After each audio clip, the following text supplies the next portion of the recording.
Beloved Black people, welcome back to the plight and struggle of Black people in America. Now, today, we're going to do something a little different than the Prominent Black People series. Actually, we're going to talk about, could we say maybe two prominent things? Yeah, that's actually happening on the same day. And I think it's unprecedented, if I'm not mistaken. Two big events in this nation on the same day. And I'm talking about Juneteenth and Father's Day on the same day. I don't think that's ever happened before. But either way, it's interesting. We'll start with Juneteenth. Now, Juneteenth is very interesting for me because, for one thing, it makes me think about when I first came to Dallas, Texas. And I came to Dallas, Texas in 1980. And it was September, so I had already missed Juneteenth that year, right? Anyway, I ran into a guy. He was a bus driver at the barbershop over there, Hamilton Park area, Forest Lane Central Expressway. Anyway, Juneteenth had came up, and it's like I'd never heard of it before, right? And this brother, he swore up and down, it's a national holiday. I'm like, man, if it was a national holiday, I know I'd at least heard about it. You know what I'm talking about? Being national. But that brother, he just knew it was a national holiday. As we know, it couldn't have been a national holiday in 1980 or 81, when now it had just become a national holiday, I believe, last year, if I'm not mistaken. Now, see, something that's so different that I've never seen before in my 62 years growing up in this country, United States of this country. Anyway, I've never seen where a national holiday happened to where you heard no huge fanfare on a national level as to fighting for it, we want it, why we can't have it, something like that. Like, for instance, when they had to struggle and fight to get Martin Luther King Jr.'s birthday to be a national holiday, that was a long, huge, terrible fight, you know, and different people had to threaten different things. Stevie Wonder said he wasn't going to perform no more until then, different things like that. And this, for me, this Juneteenth national holiday, this thing came out of nowhere because I really hadn't heard nothing about it. It's supposed to be becoming or fighting for it to be on a national level. So, you know, you can't help but wonder, like, okay, that happened so quick, so easy. I guess to my level of knowledge, because I usually know what's going on in the nation, especially pertaining to Black folks, you know what I'm saying? And I'm like, I don't know. I guess I kind of missed that one. So then I start thinking a little more, and it's like, wait a minute. Because, see, it's been a lot of talk about reparations in America here lately, right? Reparations, that's like a nation or something like that do a people terribly wrong, and then they decide to make amends because, yes, it was wrong, and we want to show you that we hate that we did it, something like that. Like a perfect example, the Japanese, because, you know, like in this country, even though they say this is the land of a certain country, like, say, Americans, but they always throw something in front of it, Japanese American, but don't look like they do Caucasians like that. Caucasian American, you don't hear that very often, but you're going to hear Japanese American. They like to say African American. Even though I know Black people are African, I still like to embrace Black due to the fact that through different words and game plays and stuff like that, African American can be a Caucasian. You feel me? That's why I like Black in front of things, because they can't trick you like that. So, you know, that's plenty of games played. But anyway, so it's looking like, so what they saying, okay, we don't really want to give Black folks, oh, I'm sorry, I think I was talking about the Japanese thing. Yeah, Japanese, Okay, when Pearl Harbor got bombed by the Japanese nation, which is interesting to know that Pearl Harbor was in Hawaii. Okay, to get to Hawaii, let's say from Dallas, Texas, or something like that, it's like an 8-hour flight, which means if you somewhere bombing Hawaii, you may not even see the rest of this nation, the inland or mainland, I believe they call it, right? So anyway, the Japanese bombed Pearl Harbor, and just like every other nation, they'll have citizens in this country: Japanese American, African American, Polish American, Italian American, on and on, right? So these people cold. So anyway, when Japan bombed Pearl Harbor, shoot, America rounded up Japanese Americans, meaning citizens that just had to be Japanese. They round them suckers up, right? And they put them in concentration camps. And it's like, I forget the duration and stuff like that. But anyway, what I do remember, eventually, President George, I think H.W. Bush, something like that. In other words, baby Bush, president, his daddy, at some point during his stay in office, he awarded Japanese Americans that were affected by that encampment of them during that Pearl Harbor thing. He gave each one of them $20,000 apiece. Okay. And there's others that they've given reparations to for wrongs that were inflicted upon them by this government. But I'm more concerned about the people that they have not given reparations to, that they have harshly inflicted horrible things upon, which is Black people. Okay.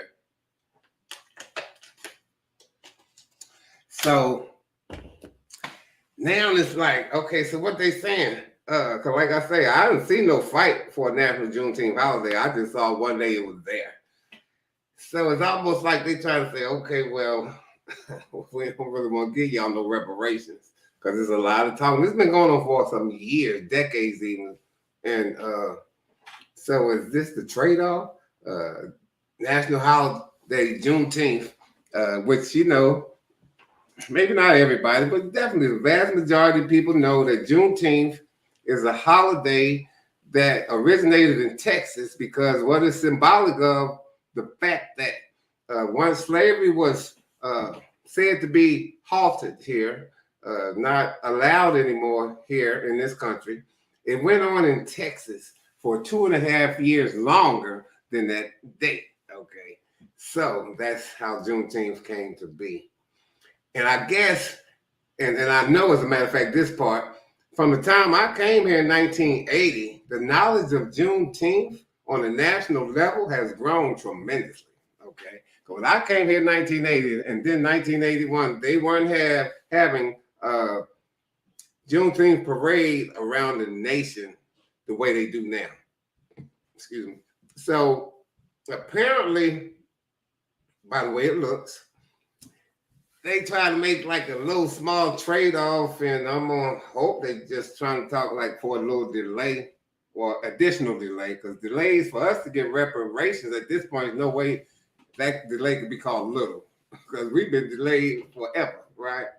So almost looked like a trick. Gave us Juneteenth with no reparations, no significant concrete talk about reparations for Black people. And so that's the trade-off. I'll say this. Okay, they try to give a little crumb, but we ain't buying. We'll take it. Don't get me wrong. We'll take it, acknowledge it, appreciate it, all that. But we ain't buying for that to be it, no. Reparations is definitely something that we're deserving of.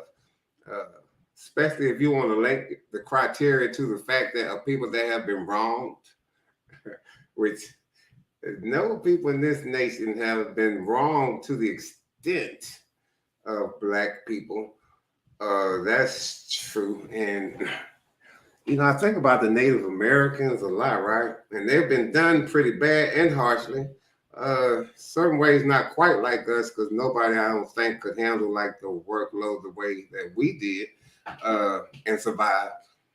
But these days, I'm hearing a lot of talk about these Native Americans that they were actually black people too. So man, it's a lot going on.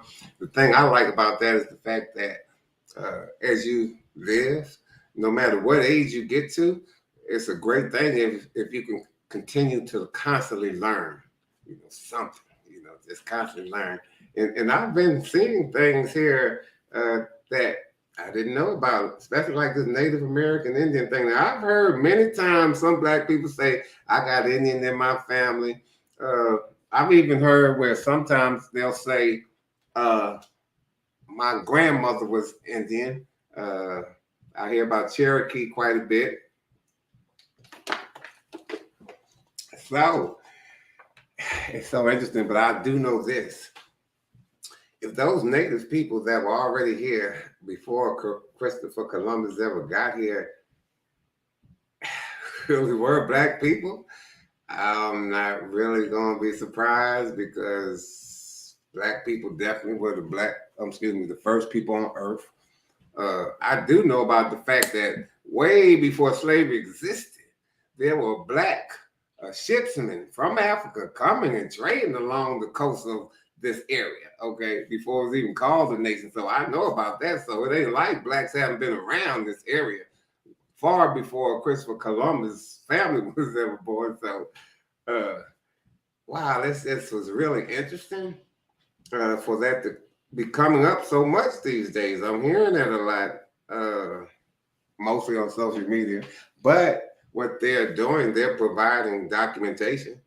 And so that's an interesting thing. And like I say, it never surprises me when it comes to the fact of how resilient, brilliant, all over the world and everything else that black people are.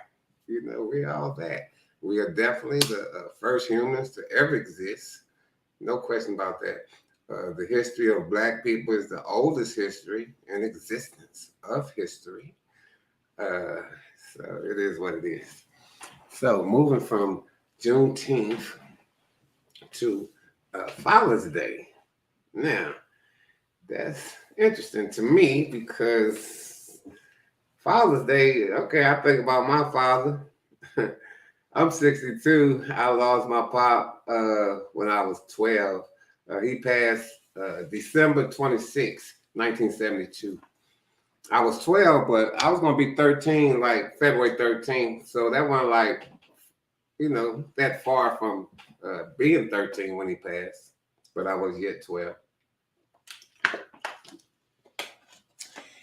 And I think about some things like, okay, I knew a little bit about my pop, but the sad part for him to pass, like for me to be at the age of 12, we didn't get to have any like manhood type conversations. And just by the little pieces that I heard about my pop, I know he had some stuff he could have told me and shared with me that I would have loved to have got from him. And just give you a perfect example, right? And my mom and pop, they were like religious people, right? But my mom, she was born in Salem, New Jersey. And my pop, he was born in upstate New York. Okay, now when I was young, well, I was young even when he passed. When I was younger than when my pop passed at 12, a lot of times we would have meals at the kitchen table. My mom, my pop, me, and my youngest sister. I'm the youngest of 5 children, 2 boys, 3 girls. So anyway, one of those days we was there, and I don't know what the mood was, but somehow my pop decided to talk about some of his life stories before he got into living a different life, we'll say. Okay. Anyway, my pop had made a remark like this. He said that he had seen some of the prettiest women that had some of the nastiest mouths, right?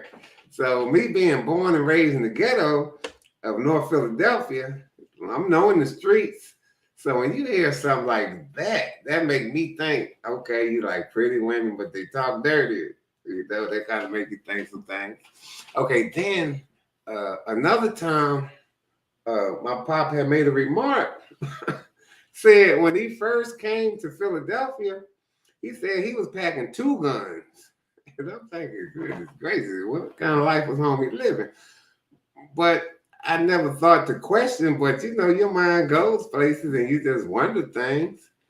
Uh, Also, this happened to my pop, and this kind of make me think also about how was he living, and it yet also makes me think about why was he living that way. And this is a story he told too. Okay, you know, like the further back you go, I grew up in the 60s and 70s. The further back you go, because in the 60s and 70s, your parents didn't play with you when it comes to discipline, right? And the further back you go, the less parents played with you in the black community. And they didn't tolerate much. And not playing with you mean like being serious and stuff like that, but it's not always physical punishment like a beating, whoop you, stuff like that. It just depends on your parents, what you did, and how that was. Like this perfect example I'm going to give you. Now, I think my pop was staying with his aunt and uncle, and I don't even know the story of why he wasn't with his parents, even if he had his parents, something like that. But anyway, he messed around and stayed out overnight at the age of 16. And when he did come home, his uncle told him, he said, well, son, you done grown.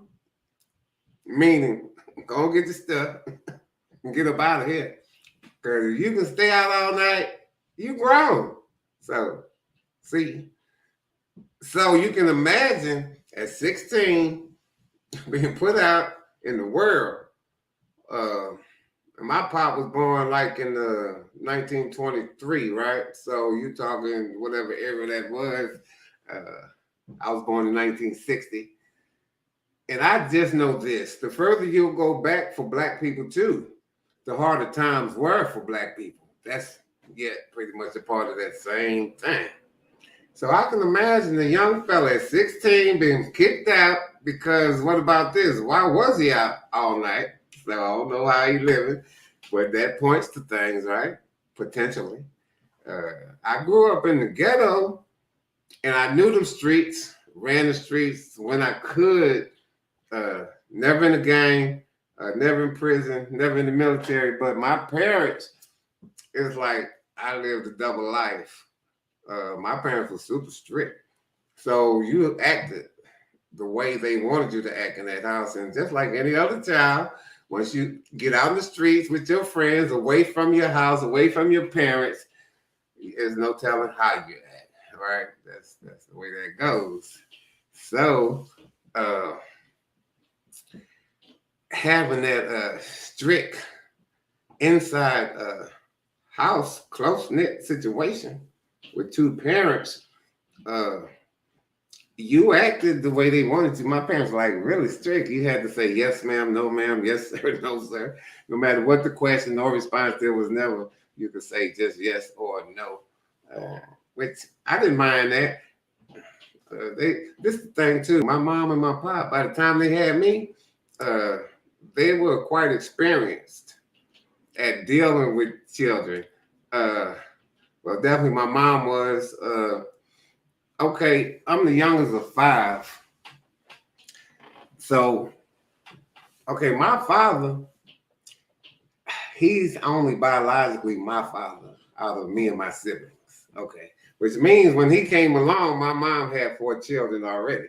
Now, my mom was 26, my pop was 36.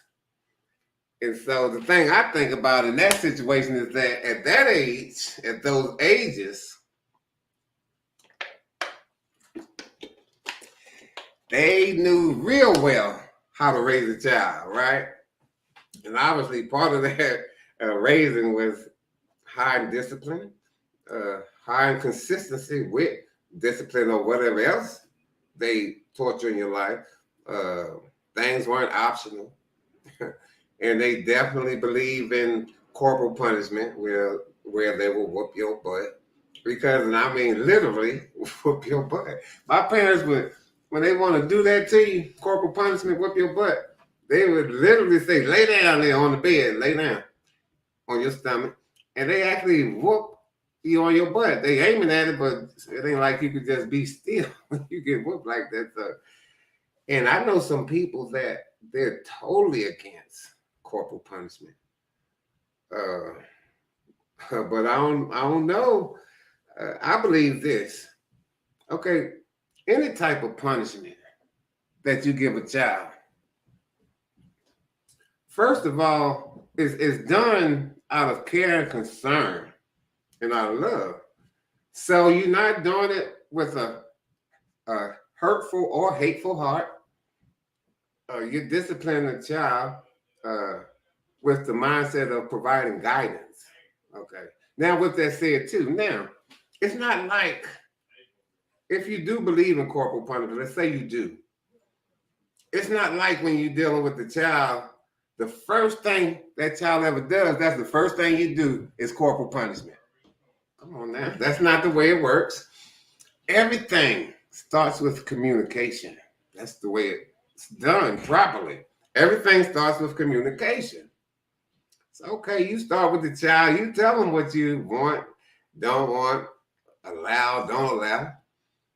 And then you see if they understand or not. They'll show you if they do or not. And once you see that, then they'll show you if they're going to be obedient or not also, right? Now, let's take a family of 5 children like mine. Okay, I would suspect you're going to have different children with different personalities. Like, perfect example. I know a lady from West Dallas, right? Nicole. Wow, I can't think of her last name. Wow, I can't think of her last name. But anyway, she's from West Dallas. Her sister's, well, her brother is Mike. Well, my memory be killing me. Anyway, she has 3 sons. Maybe 2 in college, but they're that age. Anyway, she said, I think only 1 son, she only had to spank him once.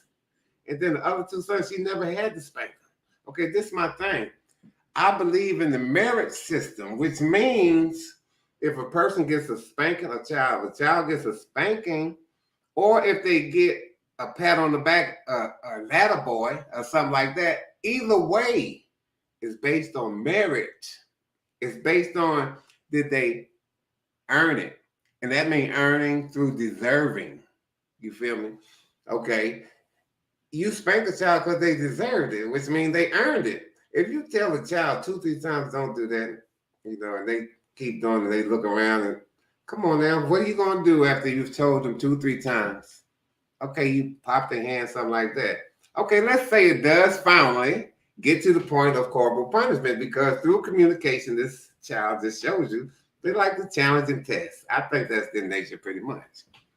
Now, challenge and test just through them not listening to your words, at some point they keep doing, what you gonna do? You pop them. Now, you not winding up and popping them, hitting them with all your might. Come on now. You see? That's my point. But anyway, I believe in corporal punishment. I got quite a bit of it. And I was debating between sadly and unfortunately. I'm not sure, but it may be both. But I do know of a spanking or 2 that shouldn't have happened the way they happened. I mean the severity of it, actually. And they definitely are illegal today. Perfect example. I'll say it because my mom and my pop gone, and I won't say which one did it. No, actually, I will. Actually, my mom did it. My mom whooped me butt naked with extension cord one time.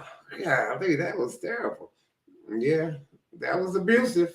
I was a child. That was child abuse. Unfortunately, it happens sometimes. In the mindset of the parents, this is unfortunate too, right? A lot of times, the further back you go again with discipline of Black children by Black parents, the thing is, in this society, for years, decades, centuries, it's not new, this authoritative society will beat a child to death, these days they shoot them to death rather than beat them to death, charge you, put you in prison because that they didn't like how you stood up for yourself. you didn't talk to them in a way that they thought wasn't respectful and or however. And so sadly, some parents would use extreme punishment to instill fear in their children so that they won't act up out in the world in order to bring harm to themselves while they're out in the world. You see, so Black people have had to do and go through so much. I'm sure that at this point, we're ready to go ahead and take charge and control of our destiny. Okay, Juneteenth, that's cool. We take that. Black fathers or fathers that care. And I said that because I said Black fathers, but guess what? Sometimes there's some Black children that their father's not Black. So, hey, what's that? And a lot of times people automatically think of a mixed couple. They think of a Black man and a white woman when I'm talking about Black folks. But sometimes it's the other way around. It's a Black woman with a white man. So, even though he's a Caucasian man, he's the father of a Black son in that situation. So, I have a great feeling that men, Black men, and men of Black children that aren't Black, all of us, all y'all, all of us, people are waking up to the fact that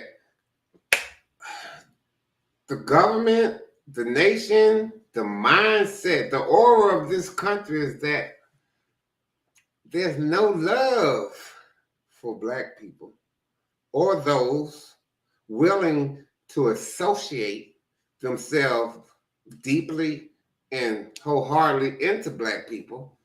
And then they want to victimize Black people and those that care and love about Black people that aren't Black. So I believe this. Fathers, let's do it like we're supposed to. Unite,